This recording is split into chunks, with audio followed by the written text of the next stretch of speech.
Good morning students. आज हम बात करेंगे मल्टी डिसिप्लिनरी प्रोजेक्ट यानी MDP के बारे में। केंद्रीय विद्यालय संगठन ने सभी स्कूलों में बच्चों को MDP बनाने के लिए दिया गया है।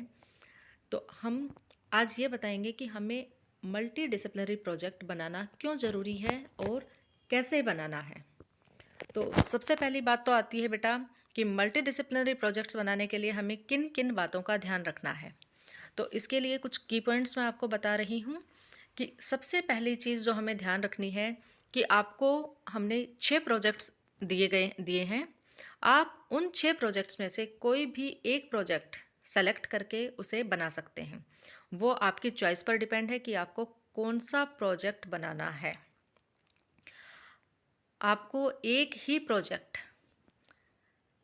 प्रोजेक्ट चारों सब्जेक्ट यानी मैथ्स, ईवीएस, हिंदी और इंग्लिश, चारों सब्जेक्ट्स के लिए एक ही प्रोजेक्ट बनाना है। आपको 6 में से जो भी प्रोजेक्ट पसंद आता है आप वही उन चारों सब्जेक्ट्स के लिए बनाइए। एक प्रोजेक्ट पर बेस्ड ही आपको चारों सब्जेक्ट्स के मार्क्स अलॉट किए जाएंगे। नेक्स्ट हमारा आता है कि जो प्रोजेक्ट है उसमें हमें करना क्या है। एक प्रोजेक्ट को सेलेक्ट करने के बाद हमें नेक्स्ट जो काम है वो करना है कि हमें एक फ़ाइल बनानी है जो भी हमने प्रोजेक्ट सेलेक्ट किया है उसके बारे में डिटेल्स बताते हुए। दूसरा, हमें उसके लिए एक मॉडल बनाना है जिसमें हम उसके वर्किंग मॉडल इसको आप कह सकते हैं, जिसमें हमें जो हमारे प्रोजेक्ट को रिप्रेजेंट करता हो। तीसरा, हमें अपने प्रोजेक्ट से रिलेटेड एक वीडियो बनानी है जो हमारे प्रोजेक्ट के बारे में बताते हुए या उसमें जो भी उसकी खासियत है उसको बताते हुए हम बना सकते हैं। फोर्थ हमारा आता है ओरल टेस्ट। ओरल टेस्ट जो आपका है वो आपके प्रोजेक्ट जो आपने प्रोजेक्ट फाइल बनाई है उसी के बेस्ड आपसे ओरल टेस्ट लिया जाएगा। अब बारी आती है कि इनसे हमें फ़ायदा क्या होगा। इन चारों कामों को करने के बाद आपको मिड टर्म एग्ज़ाम के बाद आपकी प्रोग्रेस देखी जाएगी और आपको सभी 4 सब्जेक्ट्स में 20-20 मार्क्स से आपको अलॉट किए जाएंगे। उसके बाद जब टर्म एंड एग्ज़ाम होंगे, टर्म एंड एग्ज़ाम से पहले आपको ये प्रोजेक्ट स्कूल में सबमिट कराना होगा अपने टीचर को, और उस प्रोजेक्ट के बेस्ड आपको फिर टर्म एंड एग्ज़ाम में भी सभी सब्जेक्ट्स में 20-20 मार्क्स अलॉट किए जाएंगे। अब बारी आती है बेटा कि हमें करना क्या है और कैसे करना है। तो जैसे आज का टॉपिक मैं लेती हूँ ओलंपिक्स, जो कि हमने एक एनडीपी के लिए आपको प्रोजेक्ट दिया है जिसका टॉपिक है ओलंपिक्स। अब ओलंपिक्स में हमें सबसे पहले बताना है कि कब और कहाँ ओलंपिक्स स्टार्ट हुए। इसमें हम इस प्रश्न का उत्तर देते हुए हम एक्सप्लेन कर सकते हैं कि सबसे पहले जो ओलंपिक्स हैं वो कहाँ शुरू हुए और इनके फाउंडर मेंबर कंट्रीज़ कौन कौन सी थी, और इनकी ज़रूरत क्यों महसूस हुई, और सबसे पहले ओलंपिक्स कहाँ हुए थे, और पहले ओलंपिक्स में जिन जिन कंट्रीज़ ने पार्टिसिपेट किया था उनमें किसने कौन से मेडल जीते, यानी फर्स्ट विनर्स कौन कौन थे उस ओलंपिक में, और किस तरह के मेडल उस ओलंपिक में दिए गए थे। दूसरा हमारा प्रश्न आता है कि 2 ओलंपिक्स के बीच में कितना ड्यूरेशन रहता है, यानी कितने साल बाद दूसरा ओलंपिक रहता है। तो इसको भी आप बता सकते हैं कि जो ड्यूरेशन है वो कितना है और ये ड्यूरेशन क्यों रखा गया है। इसके साथ साथ आप इसी प्रश्न में ये भी बता सकते हैं कि जो होस्ट कंट्री है उसको सेलेक्ट कौन करता है कि जो नेक्स्ट ओलंपिक है वो कहाँ होंगे और कब। कब का तो खैर वही है, ड्यूरेशन पर डिपेंड करेगा, और उसका क्या क्राइटेरिया रहता है, किस आधार पर होस्ट कंट्री को सेलेक्ट किया जाता है। नेक्स्ट हमारा क्वेश्चन है कि इसमें मेडल्स कौन कौन से मेडल्स दिए जाते हैं, किन पार्टिसिपेंट्स को किस तरह के मेडल्स दिए जाते हैं, वो किस धातु से बने हुए हैं, उनका वेट कितना है, उनकी रेडियस क्या है, उनकी थिकनेस क्या है, ये सारी चीज़ें आप बताएंगे। उस पर सिंबल क्या बना हुआ है, तो ये सारी चीज़ें आपकी मैथ्स और ईवीएस से रिलेटेड हो जाएंगी। तो आपको मेडल्स के बारे में बताते हुए बताना है कि किस किस तरह के मेडल्स दिए जाते हैं कौन से पार्टिसिपेंट्स को, और उसकी पूरी डिटेलिंग आपको बतानी है। जैसे कि मैं फिर से दोहरा रही हूँ कि वो किस धातु से बने हैं, उनकी थिकनेस क्या है, उनका वेट क्या है, उसकी रेडियस क्या है, और उसकी लेंथ एंड लेंथ कितनी है, सॉरी हाँ, विड्थ कितनी है। तो ये सारी चीज़ें जब आप बताएंगे तो आपका ये वाला टॉपिक कवर हो जाएगा। नेक्स्ट हमारा है कि जैसे टोक्यो ओलंपिक्स में कितने मेडल्स टोटल दिए गए, आप ये बता सकते हैं। जैसे कि फर्स्ट ओलंपिक में कितने मेडल दिए गए, गोल्ड कितने दिए, सिल्वर कितने दिए, ब्रॉन्ज कितने दिए। इसी तरह से अभी रिसेंटली जो हमारा टोक्यो ओलंपिक हुआ है उसमें टोटल कितने मेडल्स दिए गए, ये भी हम इसमें बता सकते हैं। नेक्स्ट हमारा आता है कि इंडिया इन ओलंपिक्स, तो इंडिया ने ओलंपिक्स में अब तक कितने मेडल जीते हैं, उसमें आप उसको फिर डिस्क्राइब कर सकते हैं कि गोल्ड कितने जीते हैं, सिल्वर कितने जीते हैं, ब्रॉन्ज कितने जीते हैं। साथ के साथ आप ये भी बता सकते हैं कि किस किस इवेंट में हमने वो मेडल जीते हैं। तो इन सारी चीज़ों को डिस्क्राइब करते हुए जब आप बताएंगे तो ये आपका एक टॉपिक कवर हो जाएगा। नेक्स्ट हमारा आता है कि जो इंडिया की ओलंपिक्स में क्या जगह है, तो इसमें आप बताएंगे कि फर्स्ट पार्टिसिपेशन ईयर, यानी सबसे पहले इंडिया ने कब पार्टिसिपेट किया था। उसके अगला प्रश्न हमारा है कि draw the symbol of Olympics and what the 5 rings show.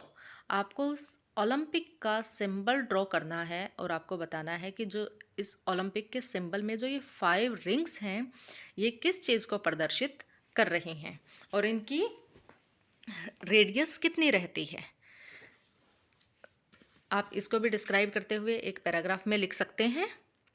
Next हमारा प्रश्न आता है फिर कि जो इंडिया की हम बात कर रहे थे कि इंडिया ने सबसे पहले कब ओलंपिक्स में पार्टिसिपेट किया था और फर्स्ट ओलंपिक्स में first participation year of Olympic में इंडिया ने कौन कौन से मेडल जीते थे और किस किस गेम इवेंट में उसने पार्टिसिपेट किया था, ये आप बता सकते हैं।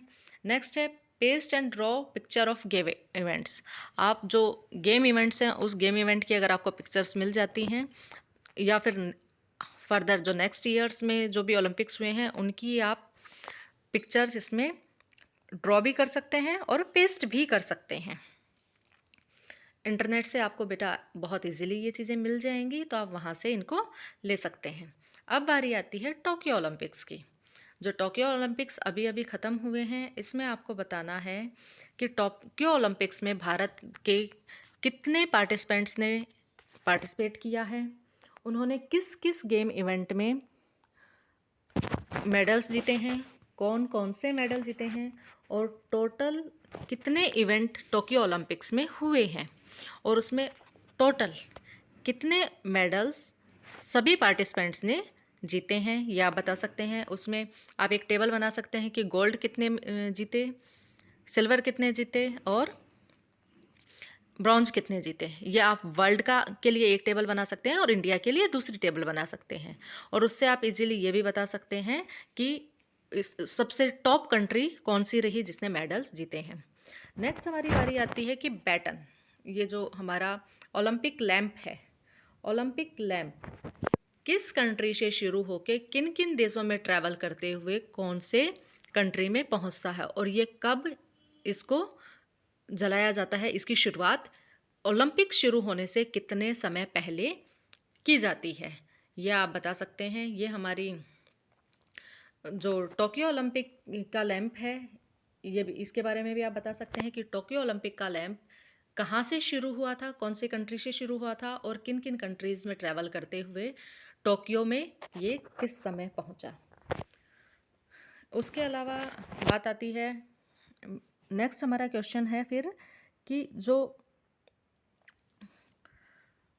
इंडिया से टोक्यो कितनी दूर है, यानी जो वर्ल्ड मैप पे आप बताएंगे कि टोक्यो कहाँ पर है, यानी जापान को रिप्रेजेंट करते हुए आप टोक्यो बताएंगे और इंडिया से टोक्यो कितनी दूर है, ये आप बता सकते हैं।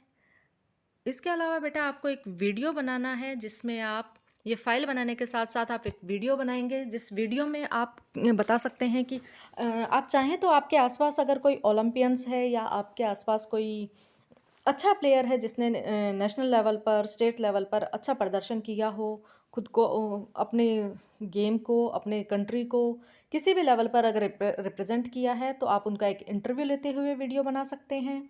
या फिर आप किसी भी गेम के कोच आपको आसपास मिल जाएंगे, उनसे उस गेम की जानकारी लेते हुए एक वीडियो बना सकते हैं। या आप अपने फेवरेट गेम के बारे में कि उस गेम में क्या क्या होता है, कितने प्लेयर होते हैं, कैसे खेला जाता है, इस बारे में भी एक वीडियो बना सकते हैं। तो वीडियो बनाने के लिए आपको बहुत सारे टॉपिक्स मिल जाएंगे कि आप किस तरह से आपको वीडियो बनाना है। आप ये इन अलग अलग टॉपिक्स में से आप सेलेक्ट कर सकते हैं। ये हमारा हो गया।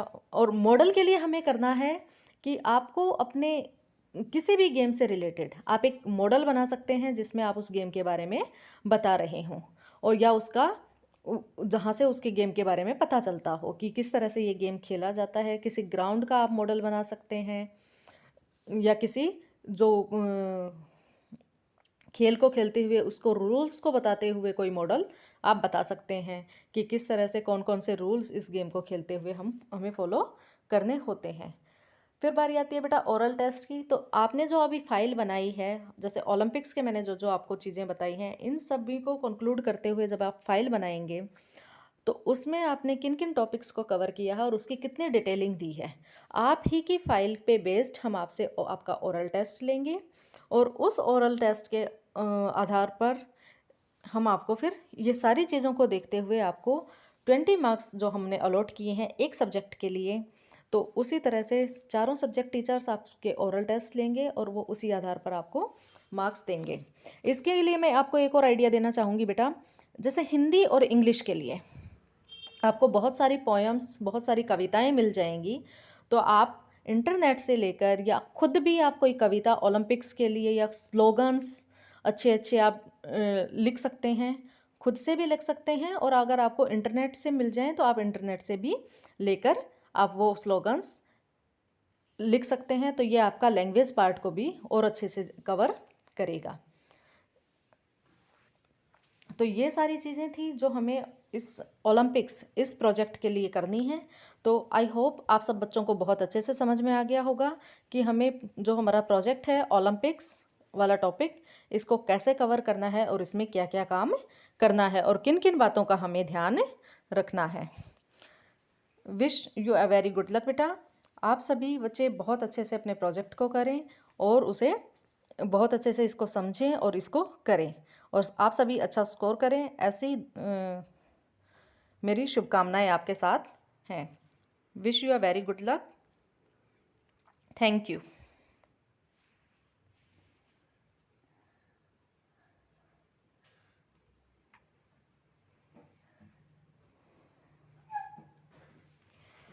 बच्चों, अगर आपको लगता है कि हम प्रोजेक्ट को समझने में कहीं आपसे कुछ कमी रह गई है तो आप मुझसे कमेंट करके पूछ सकते हैं।